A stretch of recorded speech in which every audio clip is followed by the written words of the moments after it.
그래서 3장 4절 이하에 보면 바울 사도가 자신을 소개한 말씀이 기록되어 있습니다. 그러나 나도 육체를 신뢰할 만하며 만일 누구든지 다른 이가 육체를 신뢰할 것이 있는 줄로 생각하면 나는 더욱 그러하니라, 이 말씀을 합니다. 그냥 우리말로 할게요. 까불지 말라는 거예요. 까불지 말아라. 나도 갖출 것 다 갖췄걸랑. 그러니까 까불지 말라, 이 뜻이에요. 성경은 까불지 말라는 얘기는 없어요. 큰 소리 치지 말아라, 이 뜻이에요. 이어서 주시는 말씀입니다. 나는 8일 만에 할례를 받고 이스라엘 족속이요 베냐민 지파요 히브리인 중에 히브리인이요 율법으로는 바리새인이요 열심으로는 교회를 박해하고 율법의 의료는 흠이 없는 자라, 이렇게 말씀합니다. 그런데 누구는 누구 지파 아닙니까? 누구는 안 믿어요? 바리새파가 자기만 있어요? 교회 핍박한 사람이 자기만 했습니까? 그런데 바울에게 유난스럽게 사람들로부터 부러워함을 사는 것이 하나 있었는데, 그것이 바로 뭐냐? 바울이 유대인이지요? 베냐민 지파지요? 유대인으로서 로마 시민권을 가졌다는 것. 이게 그 당시에는 엄청난 권세였습니다. 그 시민권, 로마 시민권, 우리가 그게 성경에 나온 얘기인데 야고보서 4장에 보면 그 말씀이 있습니다. 들으라, 너희 생명이 안개와 같은 자더라. 너희가 어느 도시에 가서 장사하여 이익을 얻으려고 한다는 자더라. 이것은 너희가 하는 것이 아니라 하나님이 하시면 그렇게 하리라, 이렇게 돼야 되는데, 그걸 가리켜 데오볼렌테라고 그러는데, 하나님이 하셔야 되는데 왜 너희들은 너희 마음대로 이러쿵저러쿵 하느냐. 무슨 얘기냐면, 로마가 이제 확장되어 나가잖아요. 우리 한국도 신도시를 많이 만들어서 국가의 모든 것을 발전하도록 하지 않습니까? 로마도 마찬가지였어요. 신도시를 만들어야 로마의 세력이 확장되니까. 그런데 신도시를 만들려고 하니까 이것은 사람이 모여야 돼요. 사람이 모이려면 상권이 돼야 돼요. 상권이 형성하기 위해서는 장사가 잘 돼야 되는데, 장사는 세계에서 누가 제일 많이 잘하느냐? 제일 잘하느냐? 유대인들이 잘해요. 그러니까 로마 정부에서 유대인들에게 뭐라 그러냐? 내가 우리 정부에서 로마 시민권을 줄 테니까 어느 도시든지 가서 장사해라. 목적은 그들에게 로마 시민권을 주는 게 목적이 아니라 신도시를 확장시키는 거예요. 그런 유대인들은 이걸 착각한 겁니다. 야, 로마 시민권도 받고 나가서 돈도 벌고. 야고보 사도가 책망한 겁니다. 너희들 마음대로 가고 오고 하는 줄 아느냐? 하나님이 하셔야 되지 않느냐? 그러면서 야단친 부분이 야고보서 4장에 나와요. 자, 이 얘기는 무슨 얘기냐? 로마 시민권 얻기 위해서 그렇게 혈안이 되었다는 것을 볼 수 있습니다. 중요한 것입니다. 이건 이제는 바울 사도는 로마 시민권도 있었어요. 가질 건 다 갖췄어요. 그런데 사람 잡아다가 죽이는 일을 하는 거예요. 쉽게 말합시다. 인류대학 나와서 박사님 돼서 우리로 표현한다면, 그런데 그 사람이 흥신소 역할을 하는 거예요. 사람 잡아다가 죽이고 사람 잡아다가 패고, 이런 일을 하는 겁니다. 우리 현실과 안 맞는 일을 하는 거예요. 아니나 다를까 그런 모습을 바라보고 가장 마음 아팠던 분이 하나님이셔요.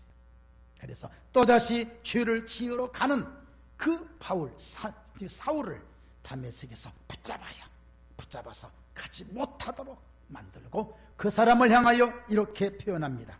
이 사람은 내 이름을 이방인과 임금들과 이스라엘 자손에게 전하기 위하여 택한 나의 그릇이다. 한번 따라서 합시다. 너는 나의 택한 그릇이다. 한 번 더 할까? 너는 나의 택한 그릇이다. 오늘 여러분 이 음성을 여러분의 마음에 들으시기를 바랍니다. 택한 그릇 속에 주어진 3가지 축복이 있습니다. 그것이 뭐냐? 택하였어요. 택한 그릇은 사다가 하나님의 성전 안으로 놓고 축복을 주시는 겁니다. 여러분, 우리를 불러서 우리가 성전 안으로 온 것은 최고의 축복인 것을 믿으시기 바랍니다. 두 번째 축복은 뭔 줄 아십니까? 갖다 놓고, 자, 저 밖에서 불러다 놓고 그 다음에 씻어주시는 거예요. 깨끗하게 주님의 보혈로 씻어주시는. 여러분, 오늘 마음속에 이런 죄 저런 죄 허물 많습니다. 주의 보혈로 씻겨지기를 주님의 이름으로 축원합니다. 자, 데려다가 귀한 자리에 올려놓고 그 다음에 씻어서 깨끗하게 만들어 주셨어요. 세 번째 축복은 그 안에 좋은 은혜를 담아주시는 거예요. 여러분 그릇 속에, 여러분의 심령 그릇 속에 하나님의 은혜가 가득하게 담겨지기를 예수님 이름으로 축원합니다. 이것이 하나님이 우리에게 주신 엄청난 축복이에요. 자, 오늘 본문 통해서 우리 은혜 받기로 합니다. 14절에서 19절 말씀 같이 봉독합니다. 이러므로 내가 하늘과 땅에 있는 각 족속에게 이름을 주신 아버지 앞에 무릎을 꿇고 비노니 그의 영광의 풍성함을 따라 그의 성령으로 말미암아 너희 속사람을 능력으로 강건하게 하시오며 믿음으로 말미암아 그리스도께서 너희 마음에 계시게 하시옵고 너희가 사랑 가운데서 뿌리가 박히고 터가 굳어져서 능히 모든 성도와 함께 지식에 넘치는 그리스도의 사랑을 알고 그 너비와 길이와 높이와 길이가 어떠함을 깨달아 하나님의 모든 충만하신 것으로 너희에게 충만하게 하시기를 구하노라. 아멘. 말씀 좀 이어볼게요. 사울이라고 하는 간판 달고 화려하게 살았습니다. 그 다음에 주님을 만나서 주님 안으로 들어왔어요. 들어오고 보니까 화려함 대신 초라함으로 바뀌는 거예요. 바울로 바뀌어요. 그런데 여러분, 왜 밖에서는 갖지 못했던 기쁨이 이 안에서는 가득한 것일까? 왜 밖에서 많은 걸 가지고 큰 소리 치면서 휘두르며 살았던 이 사울이 그리스도 안에 들어와서 다 버렸는데도 왜 이렇게 기쁜 것일까? 여러분, 오늘 기쁨을 소유하시기를 주님의 이름으로 축원합니다. 그리스도 밖에 있을 때는 몰라요. 안에 뭐가 있는지. 요즘에 썬팅도 너무 진해가지고 우리 교회 쪽으로 오는 차는요, 요즘에 제가 어떤 식으로 하냐면 무조건 인사하는 거예요. 그 안에 중이 탔던 못된 놈이 타다 무조건 인사해요. 진짜 인사해요. 근데 진짜 인사하고 보니까 지난번에 우리 아들에게 인사를 했더라고. 56수 7942 차가 지나가는데 그냥 이렇게 평안하세요 인사했더니 딱 이렇게 문을 이렇게 열더니 아이고 선미기 당회장 목사님 안녕하십니까? 응? 너냐? 너인 줄 알았으면 내가 안 했지. 무조건 인사해요. 안에는 잘 안 보이는 겁니다. 그렇습니다. 왜 안 보입니까? 모르니까. 그 세계가 안 보이니까. 그런데 그 안에 들어왔어요. 들어오고 보니까 바울 사도로서는 너무 부끄러운 거예요. 자기가 가지고 있었던 것이 부끄러운 거예요. 그래서 하나씩 둘씩 슬그머니 다 내려놓고 결국은 예수님으로 충만한, 예수님으로 변화된 이 아름다운 축복이 우리에게도 있으시기를 주님의 이름으로 축원합니다. 여러분, 지금도 그렇습니다. 세상 것이 좋아야 되는 게 아니잖아요. 세상 것이 좋았어요. 그런데 들어오고 보니까 여기가 너무 좋은 거야. 전도라는 것은요, 내가 좀 힘들어도 밖에 있는 사람에게 들어와 거기가 뭐 하는 곳인데 들어와 봐, 여기 좋아, 이래야 되는 거예요. 이게 전도가 되는 거예요. 저쪽 밖에 있는 사람이 문을 열고 거기 어때? 못 써. 여기는 오지 말어. 힘들어. 돈 내라 그러고 맨날 모이라 그러고 못 써. 여러분, 그러면 전도가 안 되는 거예요. 오늘 여러분 이 안에 들어오셔서 남들이 알지 못한 크고 은밀한 비밀들을 체험하게 되기를 주님의 이름으로 축원합니다. 그렇습니다. 예수님 만나면 우리의 주인이 됐습니다. 이걸 가리켜 오늘 제목의 말씀처럼 속사람의 변화라 그래요. 예수님이 우리의 주인이 되면 인생관이 달라져요. 삶의 질이 달라져요. 살아도 주를 위하여 살고 죽어도 주를 위하여 죽는다는 고난과 역경 정도는 아무것도 아닌 것처럼 이길 수가 있는데, 그게 뭔 줄 아세요? 이 속에 뜨거움 때문에 그러는 겁니다. 초대교회 성도들이 돈이 많아서 큰 소리 친 게 아닙니다. 초대교회 성도들은 다만 예수 그리스도를 이 가슴에 가득하게 담고 보니까 기쁜 거예요.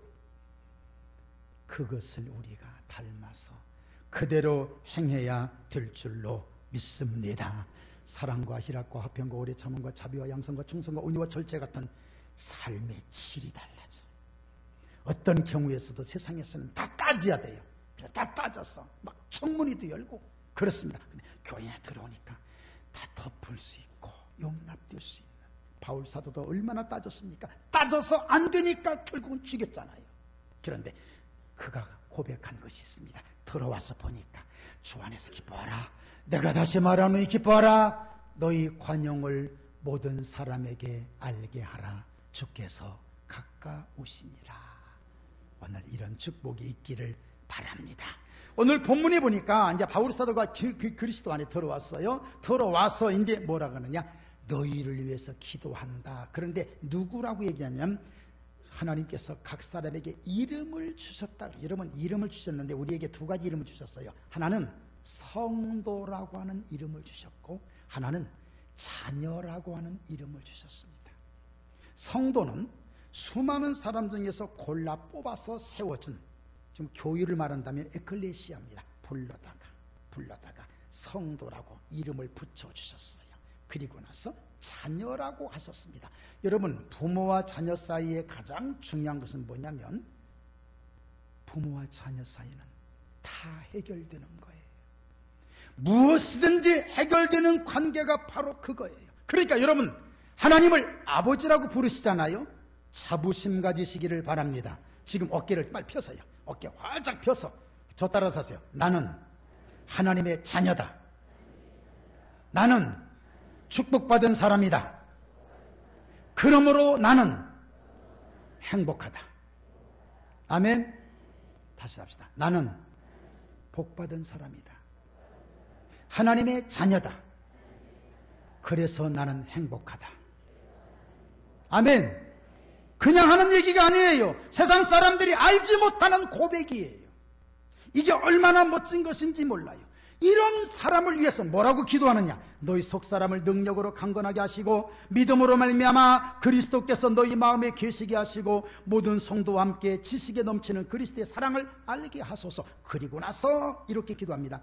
그 너비와 길이와 높이와 깊이가 어떠함을 깨달아 하나님의 모든 충만하신 것으로 너희에게 충만하게 하시기를 구하노라.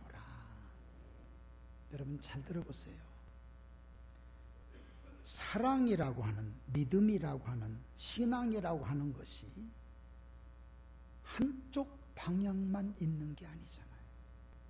여러분, 동쪽만 있는 게 아니잖아요. 서쪽도 있잖아요. 제가 어느 날 새벽에 그런 말씀 드렸습니다. 손가락이 몇 개냐고 물어봤더니 10개라 그래요. 10개지만 20개도 들 수 있고 22개도 들 수 있고. 왜 22개예요? 하나로밖에 안 보이니까. 다각면으로 다양하게 생각할 수가 있는 게 우리의 신앙이에요. 진리는 하나지만 생각은 다양한 거예요. 바라보는 각도도 다 다른 거예요. 소돔 고모라만 있는 게 아니에요. 롯이 소돔 고모라를 향해서 갔어요. 그쪽만 방향이 있는 게 아니에요. 아브라함에게 하나님이 너 거기만 있는 게 아니야. 동쪽을 바라보며 서쪽을 바라보며 남쪽을 바라보고 북쪽을 바라봐라. 그리고 그걸 행하여 보라. 다녀보라. 이게 하나님의 메시지예요. 롯은 한 곳만 향해서 갔지만 아브라함에게 주신 축복은 사방이었어요. 오늘날 이것을 우리 깊이 깨달아야 돼요. 가면 갈수록 더 커지는 거예요. 내가 커지지만 깊이가 있는 것을 바라보면서 나도 모르게 경이로움 앞에서 머리를 숙일 수밖에 없는 거예요. 그것이 믿음입니다. 그러니까 잘 익은 곡식일수록 머리를 숙이고 은혜를 받으면 받을수록 더 경건해지고, 그 사람을 가리켜 예수님이 뭐라고 말씀하셨습니까? 마태복음 5장 3절 심령이 가난한 자는 복이 있다고 말씀하는 것입니다. 자꾸 갈급하고 더 받고 싶고, 이만큼 받았으면 됐는데 더 받고 싶고, 이만큼 하면 됐는데 더 하고 싶고, 이것이 바로 신앙생활의 멋진 모습이 될 수 있는 것입니다. 내가 작아지는 거예요. 커지긴 커졌는데 내가 작아지는 거예요. 이것이 진정한 믿음의 역사입니다. 여러분 그 다음 말씀 볼까요? 우리 20절과 21절 보고 자 같이 읽겠습니다. 시작. 우리 가운데서 역사하시는 능력대로 우리가 구하거나 생각하는 모든 것에 더 넘치도록 능히 하실 이에게 교회 안에서와 그리스도 예수 안에서 영광이 대대로 영원 무궁하기를 원하노라. 아멘. 아멘. 그럴 수도 있잖아요. 그럴 수도 있는 거예요. 제가 말씀 나누는 중에 중요한 말씀 하나가 있는데 빙산의 일각이라는 말씀이 있습니다. 여러분 잘 아시죠? 물 수면 위에 떠 있는 어떤 부분이 그 부분만 가지고 사람들은 모두가 다 판단해 버려요. 그 안에 담겨져 있는 것이 얼마나 큰데. 여러분 오늘 제가 복을 빌어드립니다. 여러분들이 지금 받고 계시는 축복은 빙산의 일각입니다. 더 있는 걸 찾아 누려 행복하게 되시기를 바랍니다. 그대로 되시기를 축원합니다. 요것만 받는 게 아니에요. 요것만 받는 게, 제가 신방 가서 드리는 말씀 많습니다. 많은 분들이 20평에서 30평으로 늘어나고 참 기뻐요. 진짜 기뻐요. 그럴 때 목사님 너무 감사합니다. 제가 꼭 그런 말씀 드립니다. 이건 빙산의 일각입니다. 앞으로 우리 집사님께서 받으실, 우리 성도님께서 받으실 축복은 또 있습니다. 한번 따라서 하세요. 또 있습니다. 아멘. 또 있다니까요. 여러분, 이 또 있는 것을 더 받아 누려야지. 우리 모든 것도 마찬가지입니다. 한쪽만 바라보고 판단하지 마세요. 이것만 바라보고 판단하지 마세요. 이것만 바라보고 결정짓지 마세요. 마침표 찍지 마세요. 또 있단 말이에요. 하나님 역사는 또 있는 거예요. 왜 우리는 이렇게 합니까?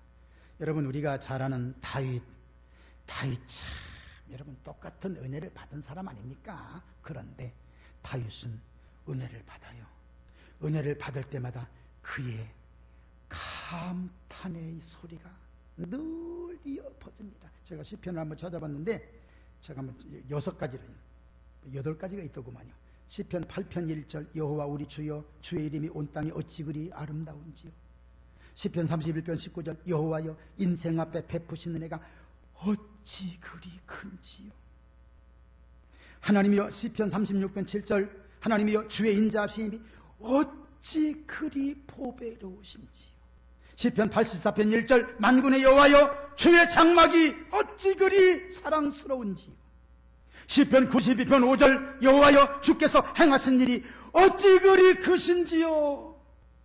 시편 119편 103절 주의 말씀의 맛이 어찌 그리 단지요. 꿀보다 더하니이다. 같은 걸 바라보고 그냥 넘기는 게 아니라 어찌 그리 좋은지요. 감격스러워서 어쩔 줄 몰라 하는 이런 믿음. 엄청난 걸 줬는데도 해결되지 못해서 엄청난 걸 줬는데도 안 받은 것처럼 하는 사람이 아니라 어찌 그리 좋은지요. 어찌 그리 감사한지요. 어찌 그리 큰지요.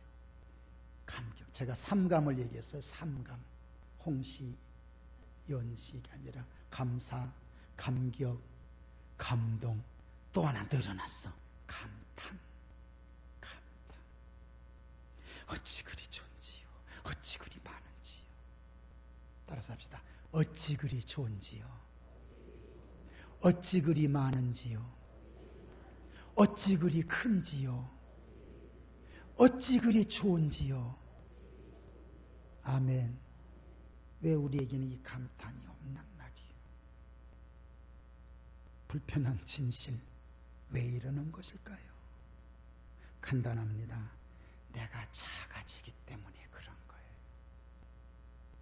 많은 분들이 신앙생활의 의미를 잃어버리고 기쁨도 잊어버리고 참 행복을 잃어버렸어요. 신앙생활 재미가 없어요. 왜 그런 줄 아세요? 잘하셨어요. 커졌어요. 크게 잘 됐어요. 수고 많이 하셨어요. 그런데 이 다음에 큰 다음에 다음 단계가 넘어가야 돼요. 그것은 바로 동서남북을 바라보고 다녀봐야 됩니다. 그래야 그 신앙이 승리하게 될 줄로 믿습니다. 나는 이만큼 됐다. 이만큼이 아니에요. 예, 잘하셨어요. 그동안 수고 많이 하셨어요. 제가 여러분 박수 쳐드렸잖아요. 예, 참 잘하셨다고요. 그러나 이제부터는 또 다르게, 또 다른, 여기에서 다윗처럼 자기가 이만큼이면 여러분 하나님의 축복받아서 왕도 되고 굉장하잖아요. 그런데 이 엄청난 축복 앞에 감격하고 감사하고 나면 또 다르게 헤쳐나가야 될 부분이 또 생겨. 그곳에 가서 어찌 그리 좋은지요 또 생겨. 그럴수록 나와 세상은 간 곳 없어지고 구속한 주님만 나타나게 될 줄로 믿습니다. 높이와 길이와 넓이와 깊이를 향해서 달려갈 줄 알아야 성장하는 거예요. 그것이 없어요. 지금 이만큼 컸어요. 잘 컸어요. 수고 많았어요. 그러나 컸으면 또 다른 동서남북, 높이, 여기가 높이가 아니라 높이, 길이, 넓이, 깊이를 향해서 도전해야 우리의 신앙이 발전하게 될 줄로 믿습니다. 그것이 바로 겸손한 신앙입니다. 잃어버렸어도 또다시 생기는, 잃어버렸어도 또다시 오게 되는 스패포드라는 사람이 있었습니다. 법률가, 대학 교수, 미국의 시카고에서 있던 사람, 훌륭한 사람. 딸 4세다가 아들 하나를 두고 행복하게 살아갑니다. 1870년대 시카고 대화재 사건 때 그 사람 가족이 이렇게 그 집에도 화재가 났어. 아들 하나를 잃어버렸습니다. 아들을 잃어버린 그 아내의 마음에 엄청난 충격받고 병을 얻었습니다. 그 아내를 위해서 어떻게 한번 해볼까 하다가, 야, 우리 가족여행을 가자. 그래, 가자. 맨날 간다고만 해놓고 못 갔어요. 와, 법률가와 대학 교수직 때문에 바빠서 못 갔어. 그래서 당신 먼저 가라, 애들 데리고 가라. 갔어요. 먼저 출발했어요. 유람선을 타고 태워보내고, 자기는 집무실에서 지금 집무합니다. 1873년 11월 22일 새벽 1시에 전보가 왔습니다. 애들 다 죽었습니다. 나만 남았습니다. 풍랑이 일어난 거예요. 226명이 죽었다고 기록되어 있습니다. 그랬어요. 절망입니다. 이래서 아들 잃고 저래서 딸 잃고 자전거 다 읽었어요. 그 길로 뛰어들어서 그 바다 한가운데로 갑니다. 도대체 왜 나에게 이런 어려움이 있느냐 이거. 왜 나에게 이런 어려움이 있냐 이거. 너무 마음이 아팠어요. 그런데 바닷바람으로 살짝 스쳐가면서 뭔가 하나 딱 마음에 닿는 글귀가 있었어요. 내 평생에 가는 길 순탄하여 늘 잔잔한 강 같든지, 큰 풍파로 무섭고 어렵든지 나의 영혼은 늘 편하다. 왜 다 잃어버렸는데 그게 마음속에 와서 닿냐 이거요. 왜 그게 너무 감격스러웠어요. 그 글을 자기의 친구에게 주어서 찬양을 만든 것이 잠시 후에 부를 413장 내 평생에 가는 길 순탄하여. 저는 이 뭐 얼마나 감격스러운지. 왜 우리는 다 됐다고 생각해? 왜 우리는 끝장났다고 생각해? 얘게 이만큼 받았으니까 됐다고 생각해. 동서남북이 또 있잖아요. 다 잃어버렸지만 하나님이 또다시 새로운 걸 주시잖아요. 이것을 받을 수 있는 우리의 믿음이 되기를 바랍니다. 말씀 정리합니다. 우리는 성도라는 이름과 하나님의 자녀라고 하는 이름을 가진 자들입니다. 이걸 가리켜 뭐라고 하느냐? 보장성 축복이라 그래요. 나는 망해도 하나님은 주시는 거. 아멘 합시다. 나는 망해도 하나님은 주시고, 나는 부족해도 하나님이 채워주시고, 나는 그 자리 없어도 데려다가라도 하나님의 은혜를 채워주시는 그 보장성 축복. 무슨 축복? 보장성 축복. 여러분, 포장돼 있잖아요. 이게 포장돼 있잖아요. 이 축복의 메시지를 기억하십시오. 갈수록 알수록 더 깊어지고, 나는 점점 더 작아져서 작은 거 하나만 보고도 어찌 그리 좋은지요, 어찌 그리 선한지요 하면서 감사, 감격, 감동, 감탄할 수 있는 이런 믿음의 사람, 아멘. 내가 작아져야만 그렇게 됩니다. 따라서 합시다. 작아지자. 한번 따라서 조그만해지자. 한번 따라서 쪼만해지자. 쪼만. 쪼만해지자. 쪼만해지자. 내가 작아질수록 주님은 커져요. 아멘.